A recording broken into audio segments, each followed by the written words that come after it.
I was induced. I was about a week late, and we scheduled the time with our doctor, went in the night before, and did not realize it was going to be a 22-hour ordeal. The nurses gave me Pitocin to get things moving along, and then the next morning, I think they even gave me another drug. They gave a couple, Yeah. and then they broke the water. And then they broke the water, and after that, things just started moving along. The contractions just came pretty quickly. I went from 2 centimeters dilated to 10 within an hour and a half.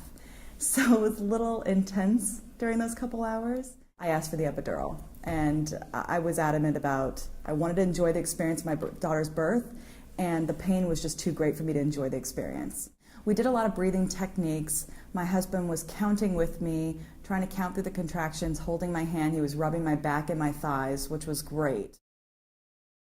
My daughter Audrey, she could not get through, and there was no progress whatsoever, so the doctor finally came in and used a vacuum and had to pull twice, poor thing, so broke her skin on her head a little bit, but she was fine when she came out, and even though we didn't want to have to use anything like that, it actually turned out great because it got her out of there. She was out of distress. Her blood pressure had peaked a little bit, and mine was dropping a little bit, actually, so we had to move things along. I had the pleasure of having an episiotomy, and it was a level 2 tear, I was told. They had to do a cut and a tear, and it definitely is painful, and anyone who says it's not is not telling the truth. It was probably the most painful aspect of the post-birth experience. And so I was still dealing with issues out into 10 weeks. And I shouldn't have had to deal with some of those issues if I'd gotten enough rest and had people to help me. So I think people need to have more resources, and they need to understand exactly what the mom's body's going to be going through to be able to get the resources they need to help them.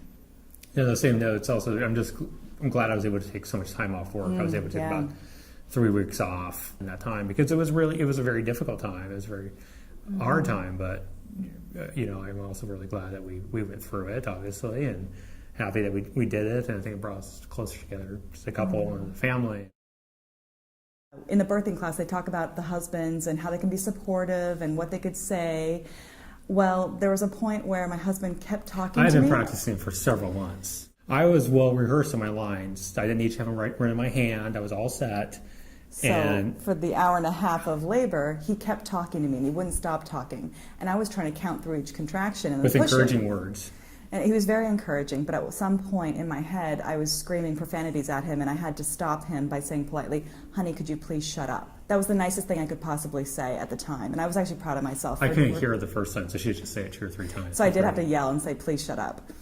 But it was a great experience because he was very supportive. He was there for me.